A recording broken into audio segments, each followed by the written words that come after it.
Hello dear students, welcome back to my channel physics SPC. Electromagnetic conduction का एक question. A planar loop of wire rotates in a uniform magnetic field. Initially t equals 0, the plane of the loop is perpendicular to the magnetic field. If it rotates with a period of 10 seconds about an axis in its plane, then the magnitude of induced EMF will be maximum and minimum respectively at. तो एक planar loop मैंने consider कर लिया। शुरुआत में जो uniform magnetic field है ना, वो plane of the loop is perpendicular to the magnetic field है। तो ये लूप का प्लेन हो गया ये वाला, इसके मैग्नेटिक फील्ड परपेंडिकुलर बनाओ पहले। तो मैं किधर बना देता हूँ, डाउनवर्ड बना दो या अपवर्ड बना दो। चलो मैंने अपवर्ड बना दिया, आउटवर्ड बना दिया, ठीक है। ऐसे मैग्नेटिक फील्ड है और यूनिफॉर्म मैग्नेटिक फील्ड है, बी यूनिफॉर्म है, ठीक है। अच्छा, इतना आ गया। अब इसको प्लेन से, प्लेन में एक एक्सेस है, इस एक्सेस के अबाउट घुमाओ, about an axis in its plane. तो मान लो इस एक्सेस के अबाउट उसे घुमा रहे हैं। तो इनिशियली शुरुआत में तो ऐसे ही है बेटा, बी और एरिया के बीच में टी बराबर जब 0 है तब theta angle between B vector and direction of area vector, direction of area vector 0 degree. उसने कहा plane of the loop is perpendicular to the field.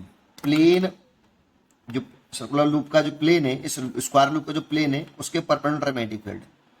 Area की डायरेक्शन कैसी होती है, प्लेन के परपेंडिकुलर आउटवर्ड। तो एरिया की डायरेक्शन ऐसे हो जाएगी, प्लेन के परपेंडिकुलर आउटवर्ड। और बी और एरिया की डायरेक्शन के बीच में एंगल 0 डिग्री हो जाएगा। प्लेन और बी के बीच में एंगल 90 डिग्री है, ये पक्का है, ठीक है। हम जो लेते हैं एंगल फ्लक्स में, वो बी और एरिया की डायरेक्शन के बीच में एंगल लेते हैं। तो इनिशियल फ्लक्स हो जाएगा फाई, ये इनिशियल हो जाएगा तब जब टी बराबर 0 है। तो b A cos 0 degree, that means b a. अब इसे रोटेट कर रहे हैं, जिसका टाइम पीरियड 10 सेकंड है। तो यहाँ पे टाइम पीरियड रखा है 10 सेकंड। तो मान लो मैंने इसे थोड़ा सा रोटेट कर दिया ऐसे। अब 3D हो जाएगा, थोड़ा सा सोचना पड़ेगा।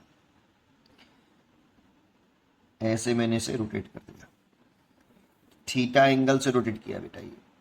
ये थीटा एंगल घुमा ऐसे, तो एरिया कुछ इस तरह से हो जाएगा बेटा। 3D सोचो, तो बी और एरिया के बीच में कुछ एंगल आ जाएगा बेटा, थीटा कितना। तो आफ्टर टी सेकेंड बाद थीटा जो होगा वो होगा ओमेगा टी। ये angular speed is equal to angular displacement upon time से। टी सेकेंड में थीटा एंगल घूमा इतनी स्पीड से, तो theta is equal to omega t. इसीलिए जो टी सेकेंड बाद जो फ्लक्स होगा बी ए कॉस ओमेगा टी। जितने एंगल से कॉइल घूमेगी उतने एंगल से एरिया घूमेगा। तो एरिया की डायरेक्शन जो होगी वो बी और एरिया के बीच में एंगल टी सेकेंड बाद ओमेगा टी हो जाएगा। इतना फ्लक्स हो गया। अब हमें चाहिए इंड्यूस्ड ईएमएफ, तो इसको डिफरेंशिएट कर लें, D pi over D T. तो बी ए कॉस ओमेगा टी का डिफरेंशिएशन माइनस के साइन ओमेगा टी, तो माइनस के साइन ओमेगा टी। और ओमेगा टी का और करेंगे डिफरेंशिएशन, टी का वन हो जाएगा, ओमेगा आगे आ जाएगा। According to Faraday law, induced EMF negative sign of rate of change in magnetic flux. तो माइनस के d phi by d t, d phi by d t की वैल्यू यहाँ पे पुट कर दें, तो इंड्यूस्ड ईएमएफ आ जाएगा बी ए omega sine omega T. अगर नंबर ऑफ टर्न्स होते इसमें तो एन और चलता, क्योंकि ये एक टर्न से फ्लक्स है बेटा। अगर एन टर्न से फ्लक्स निकालते तो टोटल फ्लक्स लिखते एन फाइव, लेकिन यहाँ एन के बारे में कोई जानकारी नहीं है, इसीलिए आप ऐसे रहने दीजिए इसे। चलिए, इंड्यूस्ड ईएमएफ निकल आया। अब induced EMF will be maximum और मिनिमम रेस्पेक्टिवली, कितने टाइम पर होगा ये पूछा है हमसे। तो इफ देखिए साइन ओमेगा टी की वैल्यू अगर मैक्सिमम होगी, क्योंकि ये टर्म तो कांस्टेंट है बेटा, साइन ओमेगा टी अगर मैक्सिमम होगा देन साइन ओमेगा टी का ई के साथ डायरेक्ट रिलेशन है, तो ई की वैल्यू भी मैक्सिमम होगी। और साइन की टेबल में सबसे बड़ी वैल्यू जो होती है वो +1 होती है। अब साइन के टेबल में +1 वैल्यू होती है, तो इसको देखो, साइन ग्राफ ऐसे आता है बेटा, साइन का यहाँ पे 90 डिग्री होता है, डेट मीन्स पाई बाई 2। तब इसकी वैल्यू सबसे ज़्यादा होती है। साइन 90 डिग्री की वैल्यू सबसे बर्न होती है, प्लस मैक्सिमम होती है, तो मैक्सिमम। पाई/2 पर पाई पर 0 जाती है, 3π/2, 3π/2, यहाँ 2π, और यहाँ ये π/2 का डिफरेंस है बेटा। π/2 प्लस π/2 ऐड करो तो पाई हो जाएगा। पाई प्लस π/2 3π/2, 2π, ये हो जाएगा 5π/2। तो देखो ये मैक्सिमम वैल्यू बेटा इसकी, ये मैक्सिमम वैल्यू है। ये एक तो मैक्सिमम वैल्यू है π/2 की, और एक बार मैक्सिमम वैल्यू है 5π/2 की। तो साइन ओमेगा टी, ये जो +1 है, या तो आप साइन π/2 लिखो या फिर साइन 5π/2 लिखो। अगर आप ओमेगा टी, साइन से साइन कट गया, तो ओमेगा टी इक्वल टू या तो π/2 या फिर 5π/2। ओमेगा बराबर जो होता है एंगुलर स्पीड इक्वल टू 2π/टाइम पर होता है टी, या फ्रीक्वेंसी लिख सकते हो 2πn, n is a frequency यहाँ पे है। तो ये फॉर्मूला लगाओ तो ओमेगा बराबर 2π/कैपिटल टी स्मॉल टी π/2 या फिर 5π/2। देखो पाई से पाई कट गए, तो इस टी का मल्टीप्लाई इधर कर लें और 2 का नीचे, तो स्मॉल टी निकाल लो, t/4 या फिर 5t/4।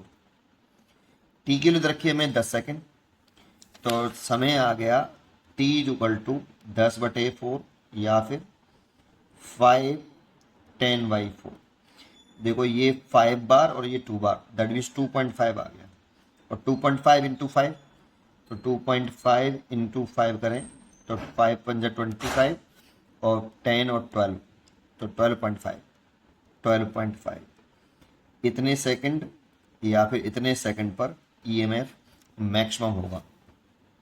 ठीक है, तो इतना सेकंड पर मैक्सिमम होगा। तो मैक्सिमम देखो 2.5, पहले मैक्सिमम वर्ड यूज़ किया तो ये तो गलत हो गया, ये भी गलत हो गया, ये सही हो सकता है और ये सही हो सकता है, इन दोनों में से एक सही हो सकता है।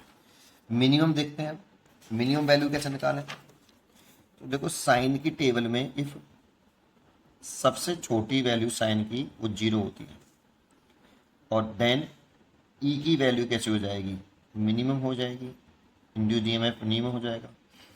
तो 0 जो है वो इस देखो ऐसे मिला लो। देखो t/0 पे तो शुरुआत करी थी, मिनिमम वैल्यू, दूसरी वैल्यू मिनिमम वैल्यू देखो तो π/2, फिर पाई है ना, साइन की 0 की वैल्यू 0 है, वो ये पूरी 0 है आपकी, ये नेगेटिव में पहुंच गई, π/2 और पाई। तो आप ले सकते हो sine omega t equal to sine pi या फिर साइन कितना, सॉरी मिनिमम वैल्यू 0 की बात कर रहे हैं ना, तो पाई, एक तो गलत लिख दिया, एक तो पाई, ठीक है, एक तो पाई हो गई, यहाँ π/2 पे तो मैक्सिमम वैल्यू है भाई, एक पाई पे 0 है और एक 2π पे 0 है, तो साइन 2π ऐसा लिख लो भाई। 0 वैल्यू एक यहाँ है और एक यहाँ है, ऐसे तो बढ़ रही है ना वैल्यू, यहाँ पे तो मैक्सिमम वैल्यू हो गई 1 पर, π/2 पे तो मैक्सिमम वैल्यू है, पाई पे 0 है और 2π पे 0 है, तो कर लें, साइन से साइन कट गया, तो ओमेगा टी इक्वल टू पाई या फिर 2π। ओमेगा बराबर 2π/t इंटू टी, पाई या फिर 2π, पाई से पाई काट दो, तो t बराबर t/2 या फिर 2 से 2 कट जाएगा t, ये ठीक है, t/2 या t ऐसे। और t/2 पर देखें तो t की वैल्यू है 10/2 और यहाँ पे 10, तो 5 सेकेंड होगा या फिर 10 सेकेंड होगा। तो अगर चेक करें तो 2.5 के बाद 5 सेकेंड, तो डी चॉइस इज करेक्ट। एक तो 5 सेकेंड आ रहा है, 5 सेकेंड पर मिनिमम, और एक आ रहा है 2.5 सेकेंड पर मिनिमम, मैक्सिमम। उम्मीद करता हूँ कि आपको ये क्वेश्चन जरूर समझ में आया होगा। पढ़ते रहिए और खुश रहिए।